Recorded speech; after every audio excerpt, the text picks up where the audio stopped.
यह snake plant का पौधा है। यह एक लोकप्रिय पौधा होता है जो दिखने में सांप के आकार का होता है। यह दिखने में काफ़ी खूबसूरत होता है और आपके गार्डन एवं घर की सुंदरता को बढ़ाता है। यह पौधा हवा को शुद्ध करने एवं नकारात्मक ऊर्जा को दूर करने के लिए जाना जाता है और यह सकारात्मक ऊर्जा को आकर्षित करता है। यह पौधा बहुत कम पानी और धूप में भी जीवित रह सकता है, जिससे यह शुरुआती लोगों के लिए एक अच्छा विकल्प है।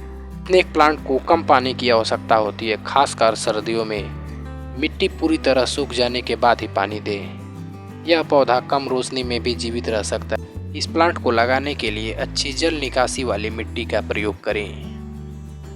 स्नेक प्लांट की पत्तियां जहरीली होती हैं, इसलिए बच्चों और पालतू जानवरों की पहुंच से दूर रखना चाहिए। कुल मिलाकर कहा जाए तो स्नेक प्लांट एक सुंदर कम रख रखाव वाला एक फायदेमंद पौधा है जो घर में लगाने के लिए एक बढ़िया विकल्प हो सकता है।